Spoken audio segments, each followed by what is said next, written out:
Late at night, I was in unbearable pain and had Alan take me to the hospital. However, he asked me to endure it. Maggie's neighborhood had a power outage, and she was scared with her child, so I went to check on them first. He didn't return that night. Early the next morning, Maggie sent me a photo. In the photo, Alan was wearing an apron in the kitchen. He was holding a spatula, looking helpless. Maggie said, "Alan will definitely be a good dad in the future." I was lying in the hospital bed, having just lost my child. I said to her, "I'm sending you." Chapter 1. Valentine's Day falls on a Saturday. It's a shame not to celebrate a little. Let's go see a movie first, then have dinner. What do you want to eat? How about a seafood buffet? I said excitedly. Alan looked hesitant. What's wrong? I asked. Maggie said Susie wants to go to Searsville tomorrow. There seems to be a themed event there, and Maggie is afraid she can't watch the child alone. Can't she ask her parents for help? Or her friends? Does it have to be you? I held back a sigh of frustration, needing to vent. Alan sighed. Her parents are not that young anymore, where would they find the energy? And tomorrow is Valentine's Day, and it's Saturday, friends also have their own plans. You also know it's Valentine's Day? Everyone's busy, except you? Alan furrowed his brows, raising his voice. What's the point of arguing about these things with a child? Does she understand Valentine's Day? I turned cold, about to leave. Alan panicked. He grabbed me. Vicky, can you not be mad at me? I have no choice, you know, Maggie asked me, and I can't refuse. I felt exhausted. When will this end? Alan said, when Susie grows up and Maggie adapts, it will be fine. He said it without conviction. I didn't know where to start questioning, so I had to compromise once again. Never mind, let it go. Chapter 2. On Valentine's Day, my husband went to celebrate with someone else. I couldn't be angry or resentful, I had to smile and send them off. They had a great time, enjoying the seafood buffet I wanted. Meanwhile, I was stuck at home eating instant noodles. This made me furious. So I decisively ordered the bag I had been eyeing for a long time but couldn't bring myself to buy, using Alan's card. Not long after, Alan's call came. He chuckled, not angry anymore. I stiffly replied, I wasn't angry to begin with. Yeah, our little sweetheart is very forgiving. What did you have for lunch? I glanced at the instant noodles, about to answer. Maggie's voice came through on the other end of the phone. Alan, I'm exhausted, can you hold Susie for me? Little chubby, have you gained weight again? Humph, I hate mom. Daddy hug. The word daddy made my head buzz. Alan. Vicky, I'll hang up first, we'll talk when I get back. The call ended, and my heart twisted into a pretzel. Without much thought, I called back immediately. No answer. Hung up and dialed again, still no answer. It wasn't until the fourth call that Maggie picked up. Vicky. What's up? Where's Alan? Let him answer the phone.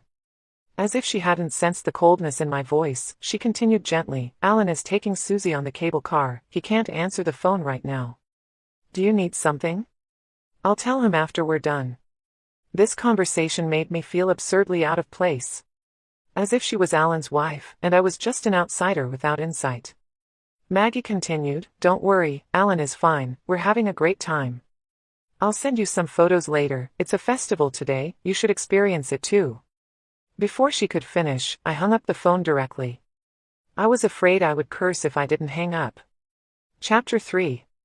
The current Maggie makes me feel incredibly strange. But from the incident until now, it's only been a year. Times change, things change. Maggie's husband's name is John, he was Alan's childhood friend. A year ago, he passed away. It happened suddenly, without warning. That day was like any other. After work, John made plans with Alan to play basketball. Alan was thinking of bringing me some duck dishes, so he left early. But John was still in high spirits. However, just half an hour after Alan left, John had a heart attack and passed away. This plunged Alan into extreme self-blame and self-loathing. Just half a minute, if only I had fought for half a minute, he might not have died. Alan is a doctor, and he believed he could have saved John. But he happened to leave early on that day. Such agony nearly engulfed him. I couldn't bear to see it. So, when Maggie didn't know what to do about the clogged sewer, I agreed to let Alan go. It was the first time, also the third month after John's passing. Chapter 4. Maggie kept her promise. She sent me dozens of photos.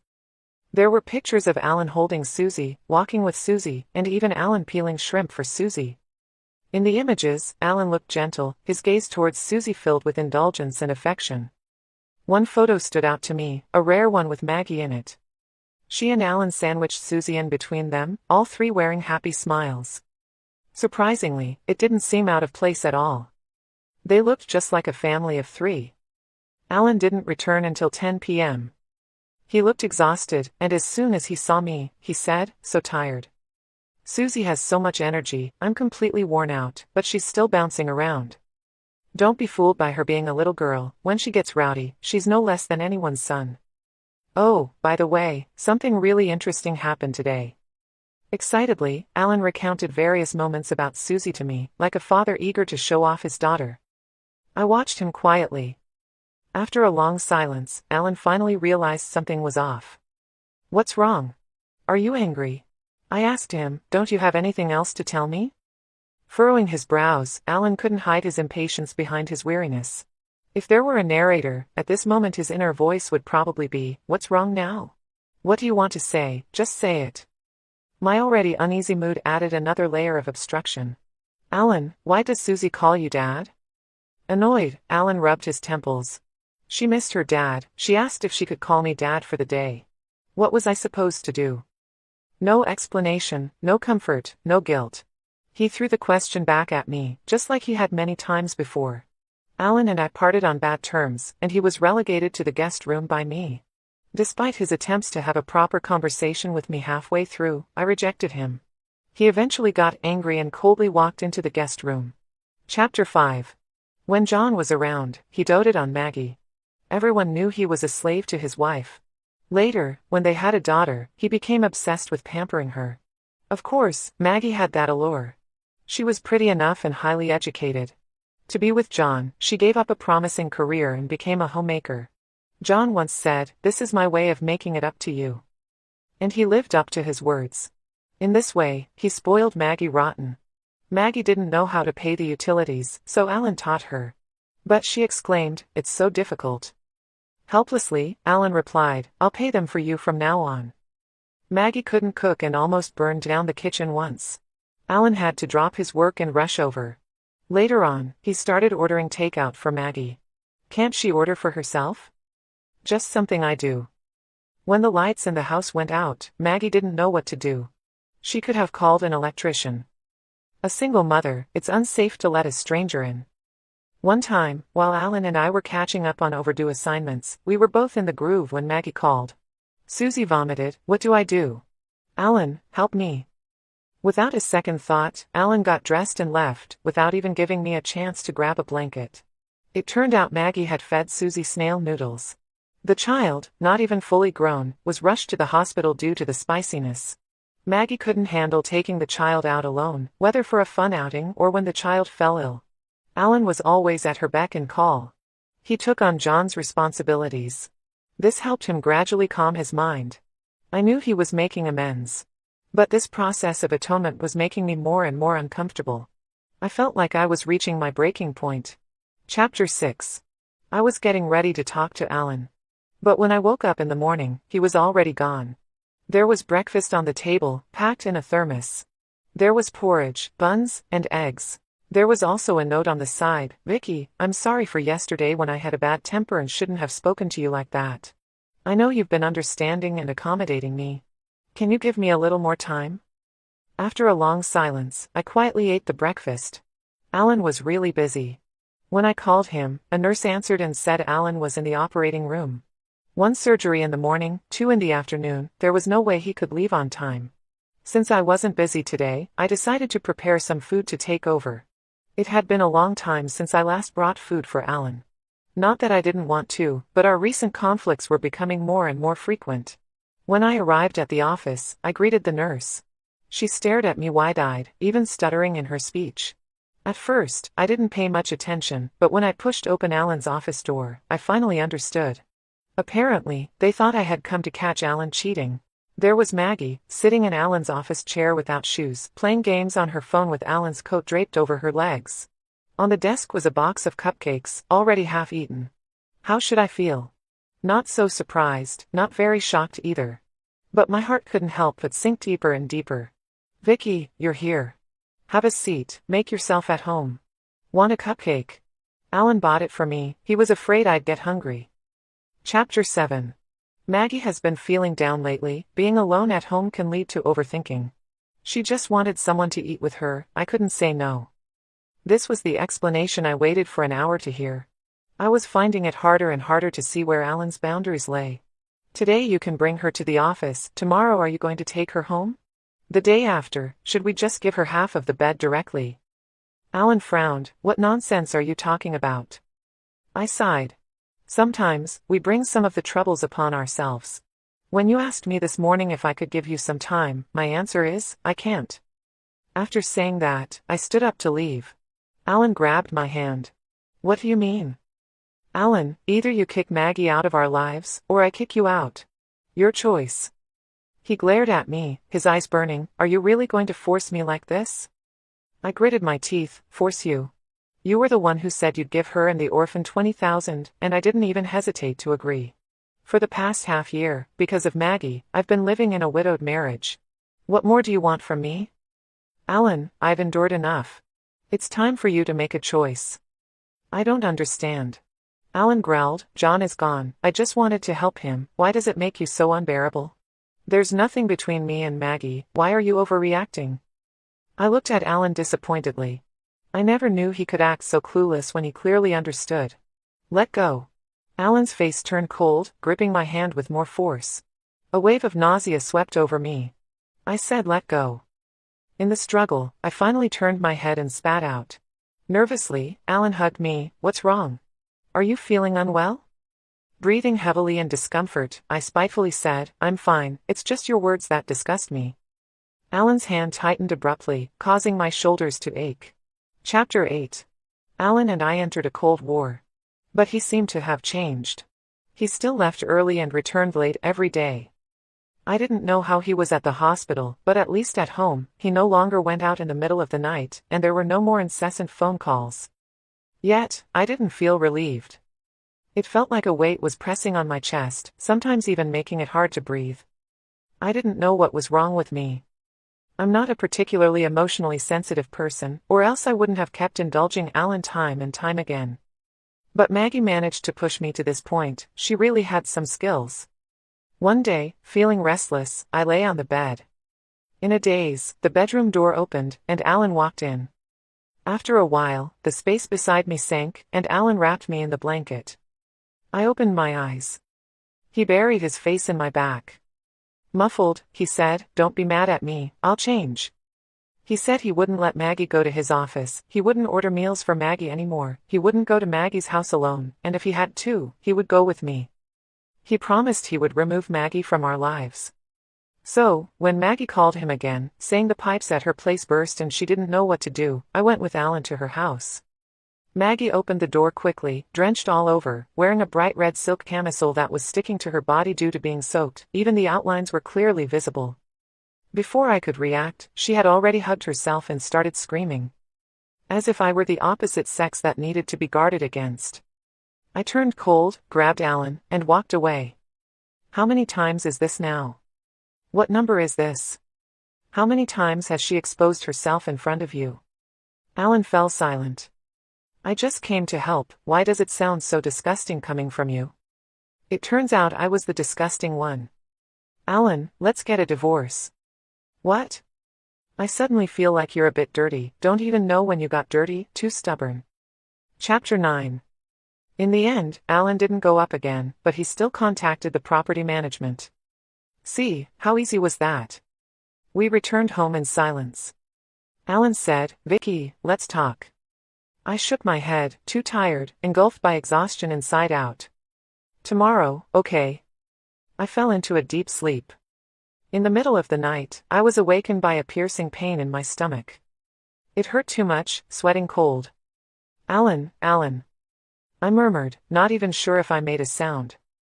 At that moment, Alan pushed open the bedroom door and walked in. In severe pain, I didn't notice that Alan was already dressed neatly. I grabbed his hand. "Alan, my stomach hurts, take me to the hospital." But Alan interrupted me. "Stomach ache? Vicky, bear with it, I'll come back and take you later. There's a power outage in Maggie's neighborhood. Susie is terrified and crying hysterically, a bit traumatized. I have to go check on them. Alan, take me to the hospital."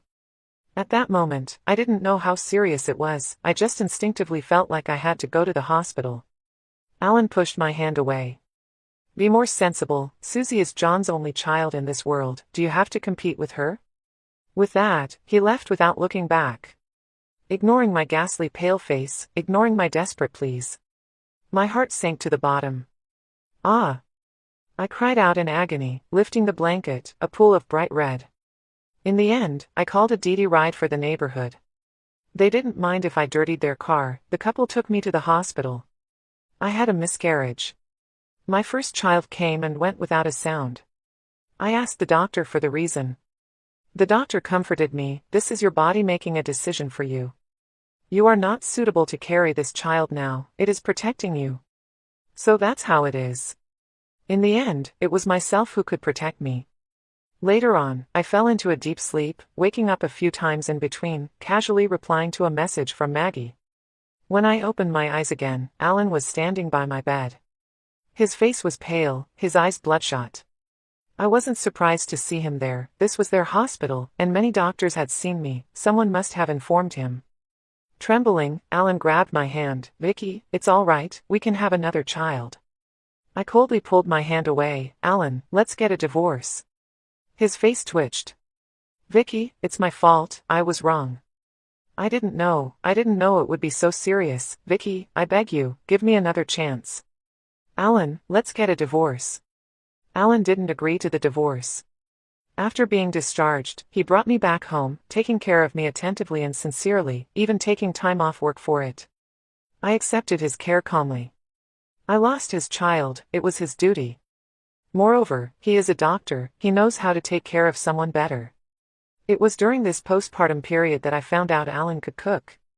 But he didn't learn for me, and it wasn't the first time he cooked for me. He said a lot of things to me. He begged for my forgiveness. Said he would change. He said he wouldn't bother with Maggie anymore. He wanted to live well with me. But I had already given up on that idea. People, until the last straw is pressed down, are always unwilling to admit defeat. Why didn't I leave earlier when I knew he would be like this? Because of feelings. If these feelings don't fade to nothing, how can one bear to leave? Now, there's nothing left. The only thing I could say to Alan was, "Let's get a divorce." He slumped, he was in pain, he was helpless. Maggie found me at this time. She said she wanted to talk to me. So, while Alan was out grocery shopping, I invited her over to the house. Maggie has always been good-looking.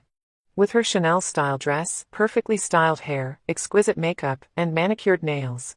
She said, "I'm sorry for making you lose the child." I chuckled. "If you admit it like that, I should call the police." Maggie's face stiffened. "Just say what you want to say, you don't have much time."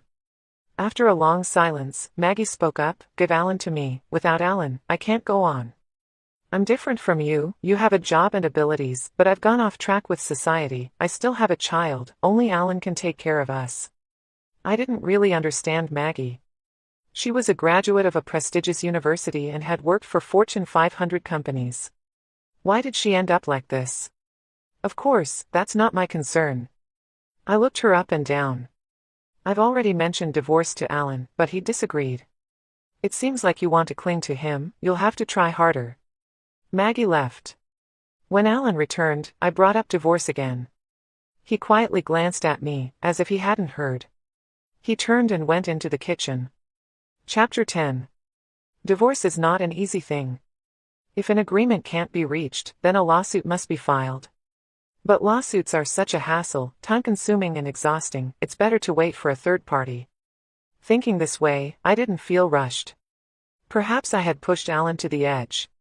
He stayed by my side continuously and even took a day off to be with me.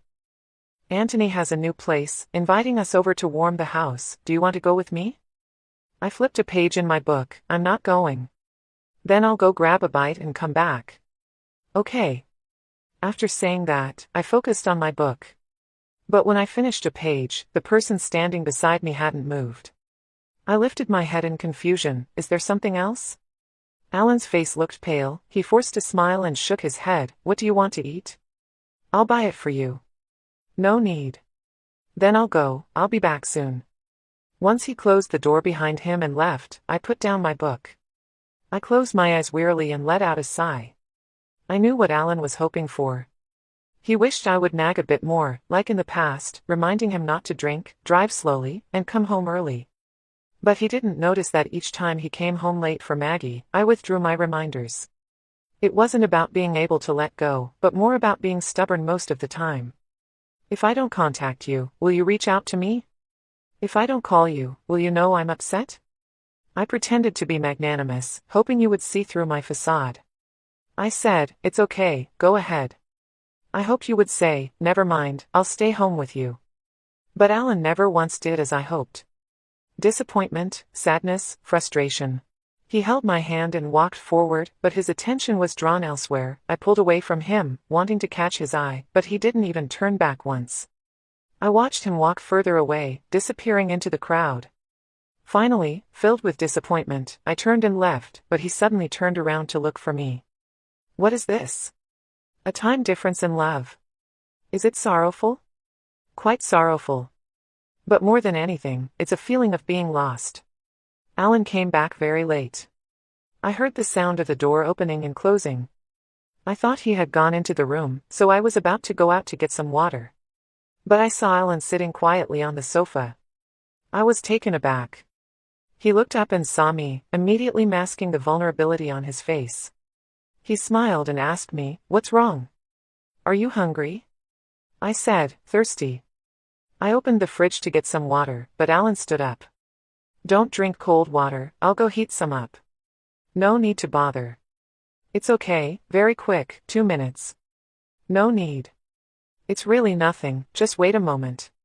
"Alan." I called out to him, "I don't want to drink anymore." After saying that, I turned to go back to the room.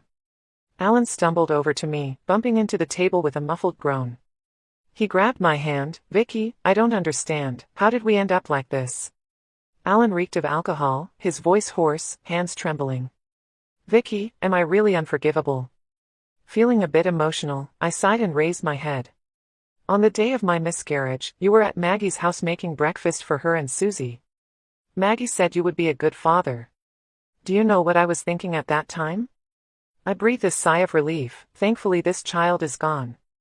Alan let out a choked sob. After the miscarriage, I never discussed this child with Alan. It was impossible to talk about. He was gone even before we knew of his existence. Perhaps he felt we were unfit parents. "Alan, have you ever thought about what would have happened if this child hadn't been lost?" Alan remained silent. I continued, "I would probably have forgiven you. You didn't commit a fundamental mistake, you didn't actively engage with someone else, even though you felt sorry for her. Ultimately it was just about helping others. Moreover, once we had a child, things would gradually get better." That's probably how I would try to convince myself. And then the beginning of an unfathomable abyss. No, we will overcome and get better, live happily ever after. It's all my fault, I was wrong, Vicky, it's all my fault. I've let you down, I've let the child down, it's all my fault. Alan stubbornly insisted. "Alan, if our child was born, and both Maggie's child and our child fell ill at the same time, who would you take to the hospital first?" "I would definitely." Alan urgently tried to give me an answer. I interrupted him, "You would go to take Maggie's child. Because she doesn't know anything, she wouldn't know where to register, where to get medication, she could get lost even in a hospital. Initially, you might feel guilty towards your own child, but you would think, in the end, he is your child, you have to be good to him for a lifetime. And gradually, even that initial guilt would disappear, everything would seem natural. You have a father, she doesn't have one, can't you help her? She's already pitiful enough, are you still going to compete with her?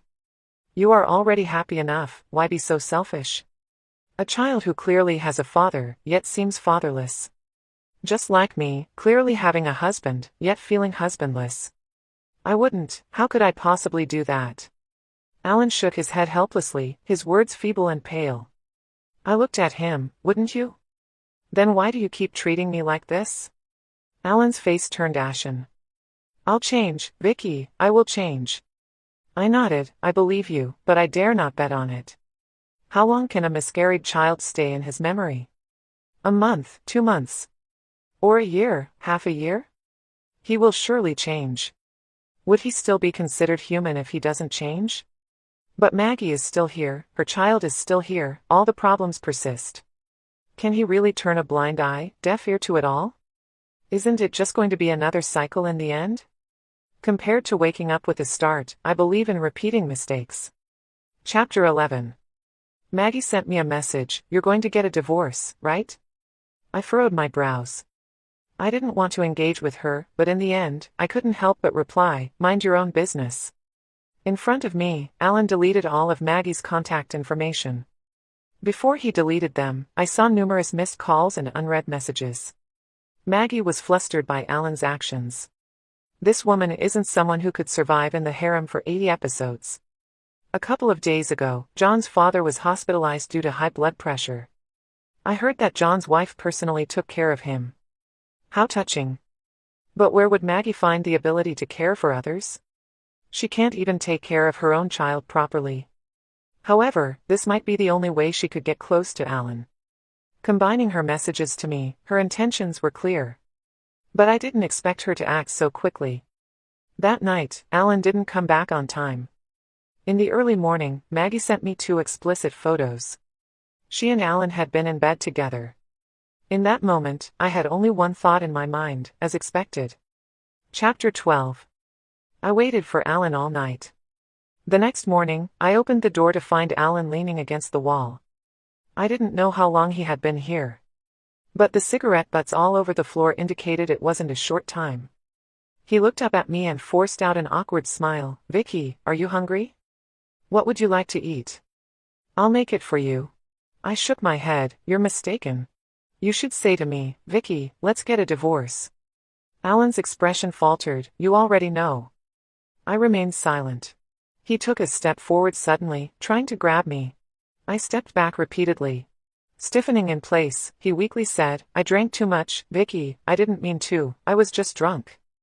I was tired of his self-deception. Alan, you're a doctor. Are you going to tell me that alcohol can control others to do things they don't want to do? Is it really at that point? Alan, it's just alcohol. I don't believe in drunken mistakes, I only believe in using alcohol as an excuse for promiscuity. Alan clenched his fist. Was it intentional, right? What? Maggie showed me your chat history. You actually wanted her to do something, you were just waiting for me to make a mistake, right? Disappointment reached its peak, people can actually laugh it off. So, I was just waiting for you to make a mistake. Fortunately, I didn't forgive you. Chapter 13. Alan and I got divorced. He left with nothing, giving me the money, house, and car. In the end, he had only one request, Vicky, don't hate me. I remained noncommittal. Hate? Where did such intense emotions come from? I wrapped the car in film, changing the stable black to a flashy red, including the interior, such as the seat covers. The whole car looked rejuvenated. That day, I found Alan's fitness equipment in the cabinet. He had bought it and never used it, too busy with work at first, then with Maggie. So, I passed it on to the high school student downstairs. He was very happy, and his mother even gave me a bag of tomatoes. Alan's pillow was left behind, the latex pillow he bought, shockingly expensive but undeniably comfortable. Used items are not suitable for gifting, so I threw it in the trash. By the way, I also replaced all the bed linens. Alan liked dark colors, but I preferred lighter shades. A few clinical books of Alan's were wedged into my bookshelf. After some thought, I sent them directly to the hospital. I gathered all the gifts he had given me, put them up for sale, and they sold quite well. Slowly but surely, I removed all traces of Alan from my life.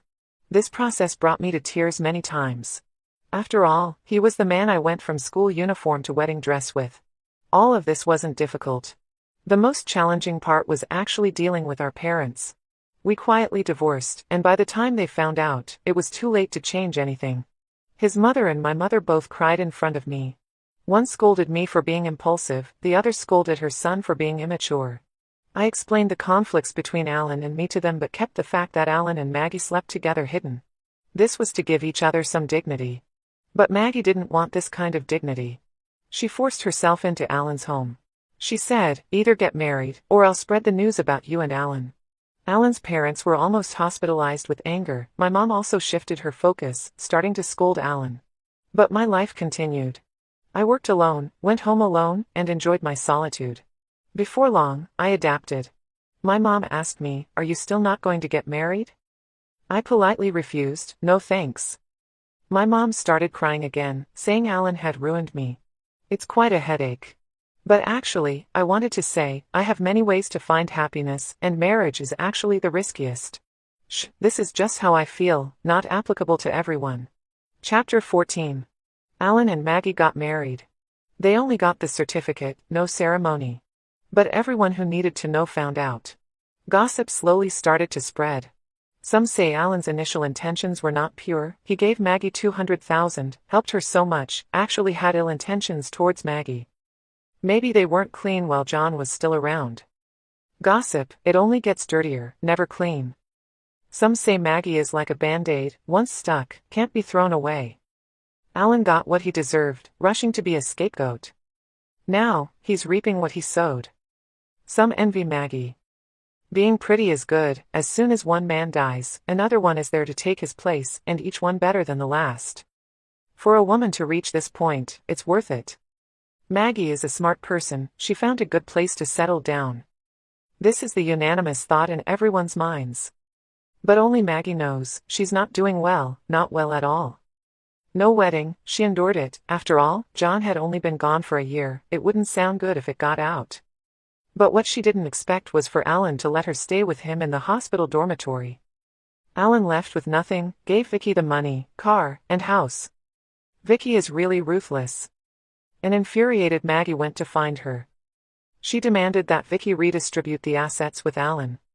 Vicky nodded, smiling ambiguously, and said, are you going to give me back the $200,000 Alan gave you? Maggie, you're such a good person. Maggie's chest was blocked and painful. She screamed, how can you be so shameless? Vicky remained indifferent, when I still considered you a person, don't act shamelessly. Maggie was a bit puzzled. Vicky had never spoken harshly to her before. Even when she repeatedly provoked Vicky, Vicky didn't dare say a word. Wasn't she someone easy to control? Why the change? Maggie didn't know, all the respect Vicky showed her was out of respect for John. She was John's widow, the mother of John's only child. Respect the deceased. Not just Vicky, everyone else was the same. Those who associated with Maggie, those who made things convenient for her, all because of John. Including Alan. Everyone had changed. The women who used to go shopping, get their nails done, and hang out with her all cut off contact. Maggie, infuriated, demanded to know the reason. One person said, we used to invite you out because we thought you were feeling down, but now you seem pretty happy. The gym where she used to work out for free denied her entry. She asked why. The owner chuckled, let your husband Alan get a membership, he's not short on cash for that. Maggie was furious. She told Alan about this incident, hoping for comfort from him. But Alan said, they were all John's friends, not Maggie's. Ouch. After leaving John, Maggie realized she didn't have a single friend. No, she still had Alan. Alan was the best person to her in the world, surpassing John. It's okay, Alan leaving with nothing is okay. He can earn enough money for himself. Chapter 15. But Alan had changed too. She wanted to move back to the big house. Alan refused.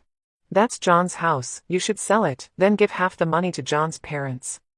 Maggie widened her eyes, why should I? Because that's John's house, his parents have a right to inherit it. They are letting it go for the sake of their child, you should be understanding. Maggie was infuriated. She locked herself in the room, hoping Alan would come to comfort her, just like he had done many times before. But Alan didn't come. Not only did he not console her, he didn't even cook for her. When Maggie said she was hungry, Alan told her to go eat at the hospital cafeteria. When she said she didn't like that, Alan told her to order takeout. This wasn't right. Maggie was on the verge of tears. Clearly, Alan used to help her with meals and occasionally even cooked for her. Alan said, "As long as I have time, I'll come over and cook for you. The food should still be delicious." Maggie confronted Alan. Tiredly, Alan rubbed his forehead. "I was just worried back then that you might be so devastated by John's sudden departure that you'd neglect your health." Maggie had a knack for ignoring things she didn't want to hear.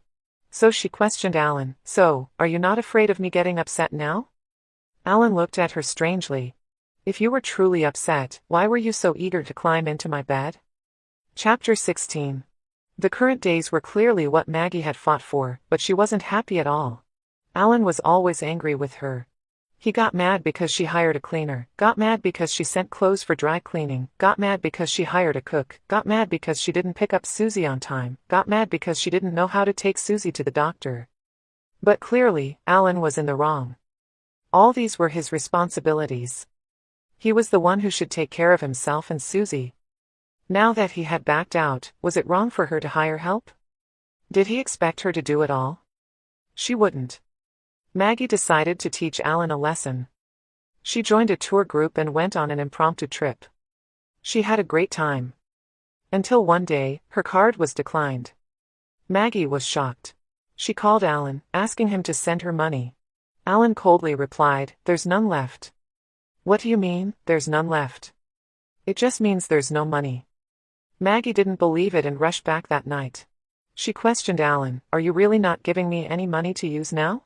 Alan, how could you do this?" Alan remained expressionless, saying, "I have no money." "I don't believe you." Alan sneered, "I'm just a doctor, a regular doctor. Why do you think I'm rich?" "But you clearly used to." Alan interrupted her, "Because back then there was Vicky, she could help me bear the burden. What can you do? You're useless." Maggie had never been spoken to like this before. She screamed in anger, "I want a divorce." But Alan directly pulled out the divorce agreement, saying, "Sign it." Chapter 17. Maggie was just trying to scare Alan. How could she really divorce him? Who would she go to if she left Alan? She just wanted Alan to give her money to use. But faced with Alan's resolute attitude, Maggie got scared. She could only grit her teeth and not say anything. When she was pushed to the edge, she started crying. Alan used to be most afraid of her tears. Now he was expressionless, even with a hint of scrutiny. Later, he murmured, "I was always against it back then." Did she feel the same way? Maggie didn't know what he was talking about, nor did she want to know. She was extremely sad. She felt like she had made a huge mistake. Turns out, Alan was just like this. She messaged Vicky. She wanted to tell Vicky that she was wrong, that she shouldn't have trusted men so easily, especially not Alan. She wanted to say that Alan was a big liar, saying all those nice things before marriage, but changing after. She wanted to say she would find someone better than Alan, at least someone who wouldn't even deny her money. She thought Vicky would understand her. After editing and revising, Maggie finally sent a message saying, "Vicky, I'm returning Alan to you." She thought this sentence would open up the conversation well. She waited for Vicky to ask for the reasons, and then she could tell Vicky everything that had happened. Maybe Vicky would comfort her. After all, the one who had been wrong all along was Alan. But when the message was sent, a bright exclamation mark appeared before her. "Vicky has enabled friend verification, and you are not their friend yet. Please send a friend verification request first. After the verification is passed, then you can chat." Maggie stared at her phone for a long time. She raised her head blankly, feeling like she had been slapped for the first time. Chapter 18. Alan and Maggie's marriage only lasted half a year. Later, she found a wealthy second-generation individual. So she hastily divorced Alan and ran off with someone else. She didn't even want the child. But Maggie didn't know that so-called wealthy second generation was a fake, brought in by Alan to deceive her. The purpose was to make her agree to the divorce. By the time she realized, it was already too late. Alan sent Susie back to John's parents' house. Because of his affair with Maggie, he had already fallen out with John's parents. Not only John's parents, but also others. It's not an exaggeration to say that they were estranged from everyone. So it wasn't surprising when Alan was eventually kicked out. Luckily, they left behind the child. That child, Alan couldn't take good care of. He didn't even know if he should take care of the child. His original intention was simply to make amends. Alan smoked one cigarette after another. He kept reminiscing about every little detail of his time with Maggie. He wanted to understand where things went wrong. Was it the first time he went to Maggie's house at night? Or the first time he cooked for Maggie? Or was it the first time he neglected Vicky because of Maggie? Even worse, he was wrong from the start when he offered 200,000.